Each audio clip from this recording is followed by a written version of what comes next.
Second income కోసం చూస్తున్నారా? Part time లో యూట్యూబ్ ఛానల్ స్టార్ట్ చేయండి, డబ్బులు సంపాదించండి.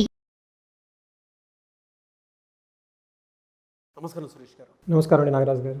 జూనియర్ ఎన్టీఆర్ గారి జాతకం ప్రకారం అంటే చాలామంది నేను ప్రీవియస్ వీడియోస్ చూసినా కూడా ఎక్కువ మంది చెప్పినటువంటి విషయం రాజయోగం ఉంది అని. అండ్ ఇప్పుడున్న క్రైసిస్ చూస్తూ ఉంటే అంటే ఏపీ పాలిటిక్స్ కూడా ఇప్పుడు హాట్గా ఉంది, దాంతోపాటు టీడీపీ కూడా కొంత క్రైసిస్లో ఉంది అనేటువంటిది మనం వింటూ ఉన్నాం, చూస్తూ ఉన్నాము. దాంతోపాటు రకరకాల కథనాలు అయితే చూస్తున్నాం.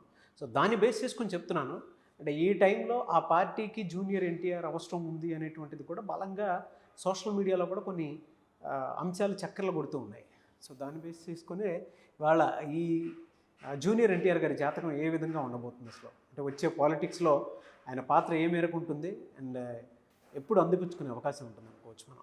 నాగరాజు గారు, నేను ఫస్ట్ జూనియర్ ఎన్టీఆర్ గారి వాళ్ళ జాతకం గురించి కొంచెం రీసెర్చ్ లాగా చేశాను. నేను పబ్లిక్గా దొరికిన ఇన్ఫర్మేషన్ ప్రకారం నేను మళ్ళీ రివర్స్ ఇంజనీరింగ్ చేసుకొని ఆయన లైఫ్ పబ్లిక్ లైఫ్ అందరికీ తెలుసు కాబట్టి, వాళ్ళ మ్యారేజ్ కానివ్వండి, పిల్లలు ఎప్పుడు పుట్టింది కాబట్టి దాన్ని రివర్స్ ఇంజనీరింగ్ చేసుకొని ఈవెంట్స్ కోఆర్డినేట్ చేసేసుకొని నేను దాన్ని బట్టి ఒక ప్రాపర్ జాతకానికి ఒక ఐడియాకి వచ్చాను.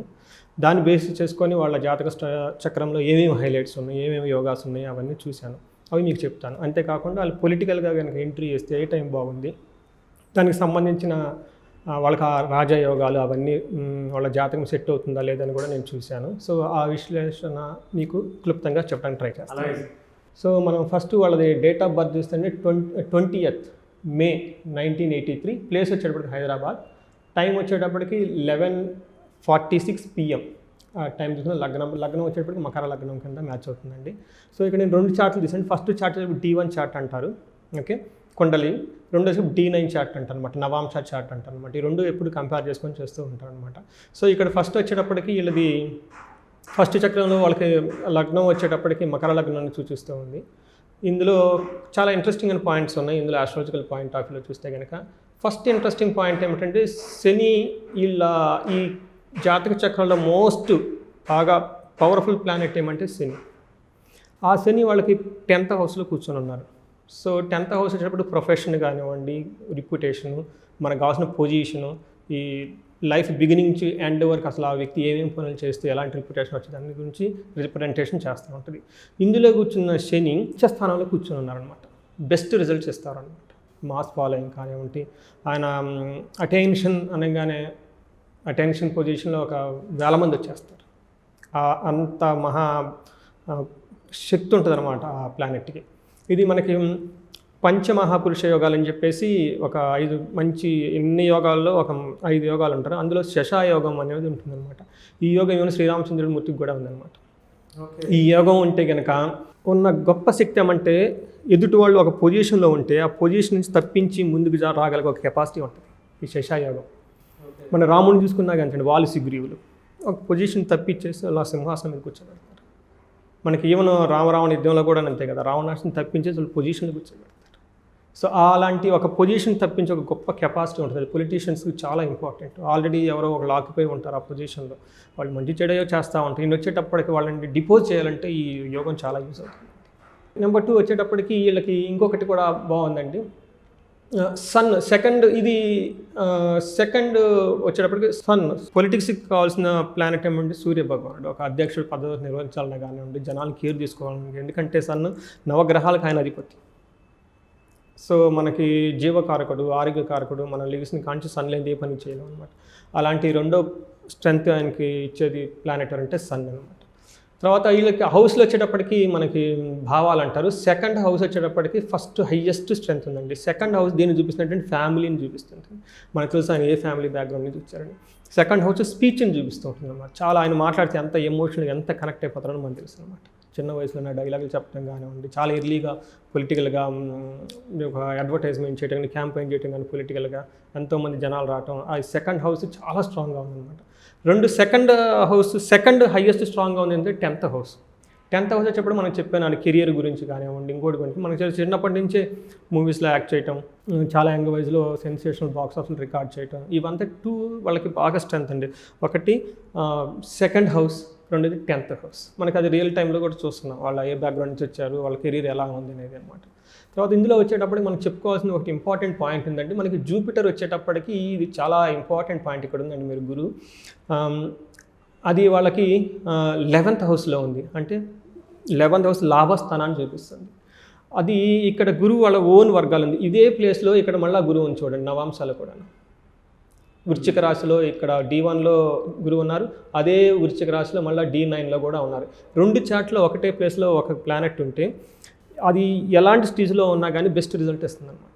సో ఒక జూపిటర్కి ప్లస్ మూన్కి వచ్చేటప్పటికి ఒక కనెక్షన్ ఉందండి. దానివల్ల ఏమవుతుందంటే అది గజకేశ్వర యోగం అని చెప్పేసి ఒక మంచి యోగాన్ని సూచిస్తుంది. ఓకే, గజకేశ్వర యోగం కూడా అది కూడా ఒక రాజయోగం అనమాట, పవర్ఫుల్ యోగం అనమాట. అందులోని ఆయనకి సూపర్ గజకేశ్వర యోగం ఉంది. ఎందుకంటే మనం ఇందాక చెప్పాను ఆల్రెడీ గురువు స్వర్గాల్లో ఉన్నారు కాబట్టి డబల్ స్ట్రెంత్ వచ్చేస్తుంది అనమాట. దీనివల్ల గజకేశ్వర యోగం అని చెప్పేసి ఉంటుందండి. ఇంకొక యోగం కూడా అద్భుతమైన యోగం ఉందంటే వేనస్, శుక్ర మహాదేశం, కళలకు అధ్యక్షుడు అండి ఆయన. ఎనీ కైండ్ ఆఫ్ ఆర్ట్స్కి, తర్వాత మాస్టర్ వర్క్స్కి, నాలెడ్జ్కి కూడాను వీనస్ అనే గొప్ప కాకుండా నాట్యం చేయటం కానీ, డ్యాన్స్ చేయటం కానీ, డెలివరీ కానివ్వండి, యాక్టింగ్, అది కూడా ఆయనకు ఉచ్చ స్థానంలో ఉండిపోయింది. ఇక్కడ చూసారనుకోండి మీరు, ఈ D9 చార్ట్లో ఇక్కడ నేను రెడ్ కలర్తో హైలైట్ చేశాను అంటే ఇది వీనస్ మీనరాశిలో ఉచ్చ స్థానాన్ని పొందుతారనమాట. రిజల్ట్స్ అనేది బెస్ట్ రిజల్ట్స్ వస్తుంది అనమాట. ఇవి వచ్చేటప్పటికి జాతక చక్రం యొక్క స్ట్రక్చర్ యొక్క హైలైట్స్. ఇవి కాకుండా చాలా రాజయోగాలు ఉన్నాయి. ది బెస్ట్ రాజయోగం అంటే గజకేశ్వర యోగం. గజం అంటే సింహం, కేసరి అంటే ఏనుగు, 2 కలిపి ఒక మనిషి దగ్గర ఉంటే ఇంకెలా ఉంటుందండి, అది గజకేశ్వర యోగం అంటారు. గొప్ప యోగం అనేది ఉందండి. 2 సాసాయోగం అని చెప్పాను, శాటర్న్ శని వల్ల మీకు శ్రీరామచంద్రము కూడా సాసాయోగం ఉందండి, ఆ యోగం ఉందండి. తర్వాత దేహపుష్టి యోగం, మనకి NTRని చూడంగానే ఎలా ఉంటారో మనకు తెలిసిపోతుంటాయి. ఆ ఫిజికల్గా ఫస్ట్ మూవీ దగ్గర నుంచి కానీ ఒకే ఒక మూవీలో సన్నగా కనపడ్డారు నాకు తెలిసి. మిగతా అన్ని మూమెంట్లో మంచి స్ట్రాంగ్గా ఉండి బలంగా ఉంటారనమాట. దేహపుష్టి యోగం అని ఉంది. సుముఖ యోగం అని ఒక యోగం ఉందండి. మంచి స్మైలీ ఫేస్తో నవ్వుతూ ఉంటే చాలా ఎదుటి వాళ్ళు కరిగిపోతారండి, సుముఖ యోగం అని. ఇక మంచి ఇంకొక యోగం ఉందండి జూనియర్ NTR గారిలో, భాతృబుద్ధి యోగా అని చెప్పేసి. వాళ్ళకి సిబ్లింగ్స్ ఉన్నా, మళ్ళీ బ్రదర్స్ ఉన్నా, అన్న అన్న అని ఆయన పిలిచినా కానీ వాళ్ళు కూడా వృద్ధి చెందుతారండి. ఓకే. సో మనకి వాళ్ళ కళ్యాణ్ రామ్ గారు కానివ్వండి, లేదంటే నందమూరి మోక్ష కానివ్వండి, తర్వాత ఇంకా వాళ్ళ ఆయనతో పాటు సిబ్లింగ్స్ ఎవరున్నా కానివ్వండి, కజిన్ సిబ్లింగ్స్ కానివ్వండి, వీళ్ళు కానీ వాళ్ళు కానీ ఆయనతో కనుక కలిసి ఉంటే వాళ్ళు కూడా వృద్ధి చెందుతారండి. సో దాన్ని చాలా మంచి యోగం అంటే భాతృవృద్ధి యోగం అంటారు. జనరల్గా కొంతమంది అన్నదమ్ములు కొట్టుకుంటా ఉంటారు, ఒకళ్ళొకళ్ళు పడదు. కానీ వీళ్ళ జాతకంలో ఈయన దగ్గర వాళ్ళ బ్రదర్స్ కానీ, సిబ్లింగ్స్, కజిన్స్ ఉంటే వాళ్ళు కూడా డెవలప్ అవుతారండి. అది మంచి యోగం ఉందండి. ఇంకొక అద్భుతమైన యోగం ఉందంటే అది ఉభయాచార యోగం అని చెప్పేసి. సన్ను, మార్క్యూరీ, వీనస్ 3 ప్లానెట్స్ కలిపి ఆయనకు ఒక మంచి యోగాన్ని ఇచ్చాయండి. ఇది కూడాను శత్రువుల్ని వానికి ఏమైనా ఒక ప్రాబ్లమాటిక్ కనుక చేస్తుంటే ఏదో ఒక టైంలో వాళ్ళు రివెంజ్ తీసుకుంటారండి. చాలా పట్టుదలగా ఉండే ఒక మంచి యోగం అనేది. ఇంకా వాళ్ళకి ఎదురన్నీ ఉండదు అనమాట. ఏ పని పట్టుకున్నా కానీ అలానే ఉంటుంది. ఇప్పుడు ప్రస్తుతం వాళ్ళకి దశ ఏం నడుస్తుందంటే రాహు దశ నడుస్తుందండి. ఓకే. సో రాహు వచ్చేటప్పుడు వాళ్ళకి అది అప్పటి నుంచి 2033 వరకు ఉందండి. ఆల్రెడీ స్టార్ట్ అయిపోయింది, 2015లో స్టార్ట్ అయిపోయింది ఆ యోగం. ఇప్పుడు మనం 2023 అంటే ఆల్మోస్ట్ ఇది 8 years అయిపోయింది అది స్టార్ట్ అయింది. దశ మార్చ్ 2015 టు మార్చి దశ దాదాపు మనకి 33 అంటే అప్పుడు ఎంత అవుతుందండి, 18 years దాదాపు ఉంది. మనకి ఇంకా 10 years ఈ దశ మిగిలి ఉంది. ఇంకా ఇప్పటి నుంచి ఇంకా 10 సంవత్సరాలు ఈ దశ ఇంకా ఉందన్నమాట వాళ్ళకి. సో ఈ దశలో వాళ్ళకి ఎలా ఉంటుందంటేనండి, ఫస్ట్ వాళ్ళు ఏ డీల్ చేసినా ప్రాఫిటబుల్, ఫైనాన్స్ కానీ బాగుంటుందండి. ఎందుకంటే 6th హౌస్లో రావు మనకి రోగ, రిణు, రిపు అని చెప్పేసి మన సాంస్క్రిట్లో చెప్తూ ఉంటారు. రోగాలు కానివ్వండి, శత్రువులు ఉన్నా కానివ్వండి, తర్వాత శత్రువులు కానీ, రోగ, రిపు, ఎనిమీస్ ఇవి ఉంటే వాళ్ళని రాహు ఆ ప్లేస్లో ఉంటే వీటిలో బాగా విజయం వస్తుంది వాళ్ళకి. ఒకవేళ వాళ్ళకి ఎనిమీస్ ఉన్నా వాళ్ళ మీద విజయం వస్తుంది. రోగాలు గీగాలనే ఏమీ రావు. వాళ్ళకి అప్పులు కానీ, ఫైనాన్స్ కానీ ఏమన్నా కావాలన్నా కానీ వాళ్ళకి వెంటనే చక్కగా వచ్చేస్తుంది. ఇది హైలైట్, ఈ పీరియడ్లో వాళ్ళకి హైలైట్ అనమాట. రెండోది వచ్చేటప్పటికి వాళ్ళు ప్రొఫెషనల్ కమ్ డొమెస్టిక్ లైఫ్ని బాగా బ్యాలెన్స్ చేసుకుంటూ వెళ్ళిపోతూ ఉంటారు. తర్వాత వచ్చేటప్పటికి వాళ్ళకి ఏమైనా చిరకాలంగా ఎప్పటి నుంచో ఉన్న కోరికలు ఏమైనా ఉంటే కనుక కొంచెం కష్టపడితే ఆ కోరికలన్నీ వాళ్ళకి నెరవేరుతాయి. ఓకే. తర్వాత ఈ will emerge as a winner in the competition and successful in undertaking. వాళ్ళు ఏదైనా ప్రాజెక్ట్ కనుక చేపడితే దాంట్లో కనుక కాంపిటీషన్ కనుక ఉంటే వీళ్ళు అందులో విన్ అయిపోతారు. సూపర్. సో ఈ ప్రకారం మనం క్యాలిక్యులేట్ చేసుకుంటే పొలిటిక్స్లో మనకు కాంపిటీషన్ ఉంటుంది, ఇంటర్నల్గా ఉంటుంది, ఎక్స్టర్నల్గా ఉంటారు. సో ఈ కాంపిటీషన్లో, ఈ మూమెంట్లో వాళ్ళు కనుక అందులో ఎంటర్ అయిపోతే ఆ కాంపిటీషన్లో వీళ్ళు విన్ అయిపోతారు. తర్వాత వచ్చేటప్పుడు ఇప్పుడు ప్రస్తుతం ఇంకా 2025 ఎండ్ వరకు, ఇప్పుడు మనం 23 ఒక 2 years వచ్చేటప్పుడు వాళ్ళకి పర్వత యోగాని ఒక యోగం యాక్టివేట్ అయిందండి. అది ఎందుకంటే రాహు ప్లస్ మెర్క్యూరీ ఉండటం వల్ల మెర్క్యూరీ వాళ్ళకి ఒక యోగాన్ని తీసుకొని వచ్చింది. ఈ becomes wealthy, prosperous and charities. ఈ టైంలో వాళ్ళు సంపాదిస్తారు, మంచి పేరు ప్రఖ్యాతులు వస్తాయి. ప్లస్ వాళ్ళు ఈ దాన గుణం కూడా వాళ్ళలో అధికమైపోతుంది. చారిటీస్ బాగా చేసేస్తారు. 2025 మీరు చూడండి, ఏదో ఒక న్యూస్ వస్తుంది, ఏదో ఒక హాస్పిటల్ కట్టడమో ఏదో సంథింగ్ వాళ్ళు చేసేస్తూ ఉంటారు మనకి. ఇవి వచ్చేటప్పుడు ప్రజెంట్ హైలైట్స్ అండి. తర్వాత మనకి ఇందులో మనం అనుకుంటున్న టాపిక్ ఏమంటే అండి, ఇప్పుడు పొలిటికల్ ఎంట్రీ, ఈగర్గా వెయిట్ చేస్తున్నారు. పొలిటికల్ ఎంట్రీ అసలు వాళ్ళ జాతకంలో ఆ పొలిటికల్గా కావాల్సిన మైండ్ సెట్ కానివ్వండి, ఆ యోగాని దానికి సపోర్ట్ చేసే యోగం ఏమైనా ఉందా, దానికి కావాల్సిన టైం ఎప్పుడు వస్తుంది అనేది 3 పాయింట్లు మనం చూద్దాం. ఫస్ట్ వచ్చేటప్పటికంటే వాళ్ళకి 2030 is the best time to enter in to the politics. Okay, ఇప్పుడు మనం 2023లో ఉన్నాం, ఇంకా 7 years వాళ్ళకి ఆగాలి, ఇదే ఫీల్డ్లో ఉండాలి. ఎందుకంటే Rahu plus Venus supports the movies attraction అది ఉండాలి. 2023కి వాళ్ళకి రాహు విత్ మూన్ స్ట్రైక్ అవుతుంది. ఆ టైంలో అగైన్ మూన్ మనకి గజకేశ్వర యోగంలో ఒక పార్ట్ అనమాట. అప్పుడు ఆ టైంలో ఒక సిచ్యువేషన్ వస్తుంది, వాళ్ళు పొలిటికల్గా ఒక ఎవాల్వ్ అవ్వాల్సిన ఒక సిచ్యువేషన్ ఒక స్ట్రైక్ అయింది వాళ్ళ లైఫ్లో. ఆ తర్వాత వచ్చేటప్పటికి ఇది రాహు వచ్చేటప్పటికి 2020కి ఎండ్ అవుతుందని చెప్పుకున్నాం. అక్కడ నుంచి వాళ్ళకి గురు మహాదశ స్టార్ట్ అవుతుంది. ఎప్పుడైతే గురు మహాదశ స్టార్ట్ అవుతుందో గజకేశ్వర యోగం స్ట్రైక్ అవుతుంది వాళ్ళకి. దాదాపు అది 16-17 సంవత్సరాల దాకా ఉంటుందన్నమాట. ఈ గజకేశ్వర యోగంలో వాళ్ళకు ఉండే మెయిన్ అడ్వాంటేజ్ అంటే విన్ ఓవర్ ఈజ్ ఎనిమీస్. ఎవరైనా కనుక వాళ్ళ ఎనిమీలు కనుకుంటే వాళ్ళ మీద ఎనిమీస్ అంటే అపోనెంట్స్ ఎవరైనా ఉంటే కనుక వాళ్ళ మీద విజయం సాధిస్తాడు. లాస్టింగ్ ఫేమ్, ఎప్పటికీ చెరగపోనంత కీర్తి ప్రజలు సంపాదించుకుంటారు. తర్వాత పొజిషన్ టు డైనస్టీ అని చెప్పి చాలా ఇంపార్టెంట్. ఆ టైంలో వీళ్ళు ఒక కంట్రీ హెడ్ కానివ్వండి, ఒక ఆర్మీ హెడ్ కానివ్వండి, ఏదైనా సరే ఒక సామ్రాజ్యం ఉంటే దానికి అధిపతులు అయిపోతారు అని చెప్పేసి మన ప్రాచీన గ్రంథాల్లో రాసేసిందండి డైరెక్ట్గా. సో ఈ ప్రకారంగా మనం లెక్కేసుకుంటే 2020 ఒక 7 years తర్వాత ఎన్టీఆర్ గారికి ఒక స్ట్రైకింగ్ పాయింట్ వస్తుంది. 7 yearsలో ప్రస్తుతానికైతే ఏం లేదు, ఇమ్మీడియట్లకైతే లేదండి, లేదు. జాతకం ప్రకారం 7 years తర్వాత ఒక ఇన్సిడెన్స్ వస్తుంది. ఎప్పుడు ఆ ఇన్సిడెన్స్లో ఒక స్ట్రైక్ అయ్యి పొలిటికల్గా వాళ్ళు ఇవ్వాల్సిన ఒక సిచ్యువేషన్ వచ్చేస్తుంది. అక్కడి నుంచి 3 years గ్రౌండ్ వర్క్ అంతా చేసేసుకుంటూ ఉంటారు. ఈ మధ్యలో కూడా 2023 నుంచి గజకేశ్వర యోగం స్టార్ట్ అయిపోతుందండి. ఇది అద్భుతమైన యోగం. చెప్పాను కదండి, వాళ్ళకి ఆల్రెడీ సాసాయోగం ఉంది. ఉన్న వాళ్ళని పొజిషన్ తీసేసి ఈయన పొజిషన్కి ఒక చేయగల కెపాసిటీ సామర్థ్యం అంతా ఈ జాతకానికి ఉందండి. ఓకే, సో ఇదండి క్లుప్తంగా జూనియర్ ఎన్టీఆర్ గారి జాతకం. 2033లో అంటే రాజయోగం అయితే ఉందండి పొలిటికల్ ఎంట్రీతో పాటు. అవునండి, అక్కడ నుంచి ఫుల్ 16 yearsకి వాళ్ళకి అదే ఉంటుంది ఆ పీరియడ్. అక్కడ నుంచి ఎన్ని ఇయర్స్ ఉండే అవకాశం ఉంటుంది? అక్కడి నుంచి వాళ్ళకి 48 ఏమో ఉందండి, 48 years, 48, 46 వరకు ఉంది.